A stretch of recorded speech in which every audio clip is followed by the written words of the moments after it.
नमस्कार, hello everyone. मैं आचार्य देवांग द्विवेदी और स्वागत है आपका आज के इस वीडियो में। अक्सर हमने दो पड़ोसियों के बीच किसी भी एक विषय को लेकर वाद विवाद के किस्से सुने हैं। ऐसी खबरें अखबारों में छपती रहती हैं। हमारे आसपास भी ऐसे प्रसंग देखने को सुनने को कई बार मिलते हैं। लेकिन फिर भी यदि दो पड़ोसियों के बीच चाहे कितना भी वाद विवाद क्यों ना हो, चाहे कितना भी झगड़ा क्यों ना हो, फिर भी यदि उस नगर के ऊपर, उस क्षेत्र के ऊपर, उस मोहल्ले के ऊपर कोई बाहरी आपदा आती है तो वो दो पड़ोसी भी उस आपदा से लड़ने के लिए एक हो जाते हैं। एक हमारा भी पड़ोसी है, पाकिस्तान। आज के इस दौर में जब कोरोना वायरस जैसी आपदा प्रत्येक देश के ऊपर संकट बनकर मंडरा रही है, ऐसी संकट की घड़ी में भी पाकिस्तान भारत के ऊपर आतंकी हमले करवा रहा है। परसों 1 मई को पाकिस्तान के द्वारा जम्मू एंड कश्मीर के पुलवामा क्षेत्र के ऊपर आतंकवादियों द्वारा हमला करवाया गया था। भारतीय सेना ने उसका मुंहतोड़ जवाब दिया। कई आतंकियों को मार गिराया गया, लेकिन भारतीय सेना के 5 जवान, जिसमें 2 बड़े अफसर भी शामिल थे, वो इस हमले के दौरान शहीद हो गए। ये एक बहुत ही दुखद घटना है जिसकी जितनी भी निंदा की जाए वो कम है। आज मैं आपको ये सब इसलिए बता रहा हूँ क्योंकि मैं आपको हमारी वैदिक सभ्यता का, हमारे धर्म ग्रंथों का, हमारे शास्त्रों का जो सामर्थ्य है उससे आपका परिचय कराना चाहता हूँ। 14 अप्रैल को मैंने एक वीडियो पोस्ट किया था जिसमें मैंने 1 मई को होने वाली इस आतंकी हमले के संकेत दिए थे। मैंने उस वीडियो में बताया था कि भारत के ऊपर उत्तर पश्चिमी दिशा से कोई आतंकी हमला हो सकता है। इसमें मेरी अपनी कोई विशेषता नहीं है। इसमें विशेषता है तो ज्योतिष शास्त्र के उस महान वैज्ञानिक जिनका नाम था वराहमिहिर, उनकी विशेषता है।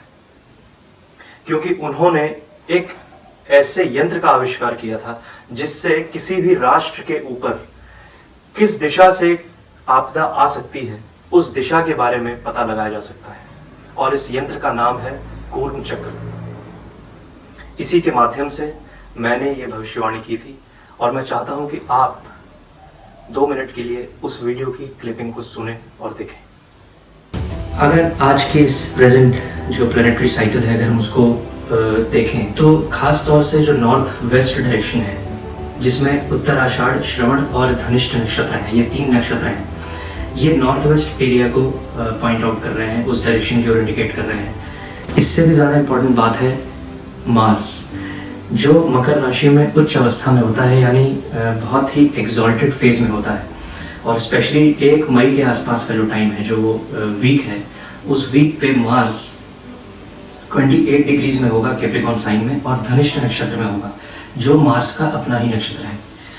तो मार्स जो है एक बहुत अग्रेसिव प्लैनेट होता है, और किसी प्रकार का जो युद्ध है या कोई डिस्प्यूट है जिसमें एक फिजिकल एंगल इन्वॉल्व है, जिसमें फोर्स इन्वॉल्व है, और स्पेशली अगर एक कंट्री की बात करें तो उसमें जो आर्म्ड फोर्स है वो इन्वॉल्व होती है, वो सारा जो डोमेन है वो मार्स के अंडर आता है। तो इस सिचुएशन में मार्स जो धनिष्ठ नक्षत्र में है और मकर राशि में उच्च अवस्था में होगा 1 मई के आसपास, उस दिन और उस वीक में मार्स के ठीक ऑपोजिट, यानी डायरेक्शनली ऑपोजिट मून कर्क राशि में होगा, और ठीक 28 डिग्री में होगा, यानी मार्स के ठीक पॉइंट टू पॉइंट सामने होगा। तो मार्स का जो एक क्रूअल इम्पैक्ट है, जो अग्रेसिव इम्पैक्ट है, वो मून के ऊपर पड़ेगा, जिससे मून के ऊपर कहीं ना कहीं एक नेगेटिविटी आएगी।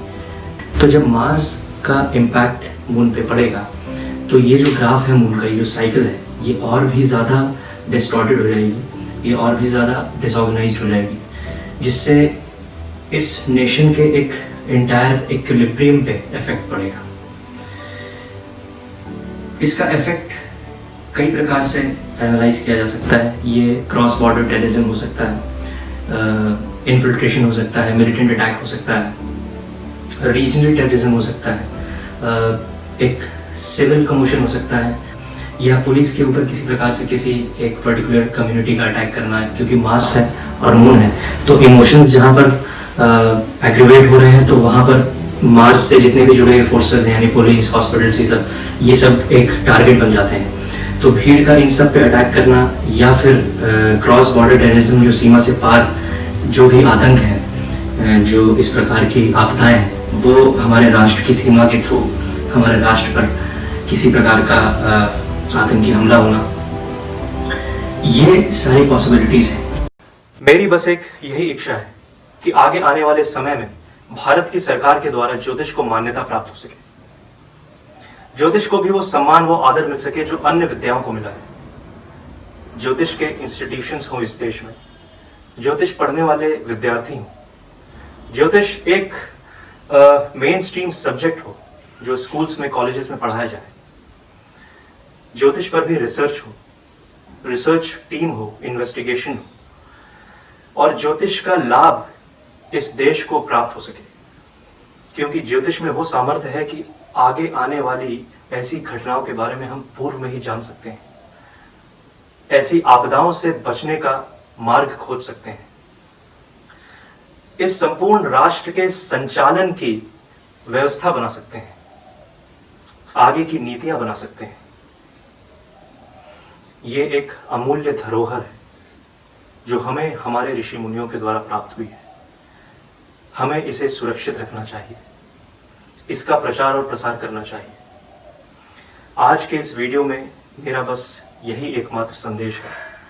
इस वीडियो के माध्यम से मैं ज्योतिष शास्त्र के उन महान विद्वानों को श्रद्धांजलि अर्पित करता हूं, उनके चरणों में कोटि कोटि नमन करता हूं, और ये कामना करता हूं कि हम इस शास्त्र को और ज्यादा विकसित कर सके, इस पे और रिसर्च हो, इस पे और भी ज्यादा डेवलपमेंट हो, और आगे जाकर ज्योतिष एक वेल एस्टैब्लिश्ड सब्जेक्ट के रूप में इस पूरे विश्व में स्थापित हो सके।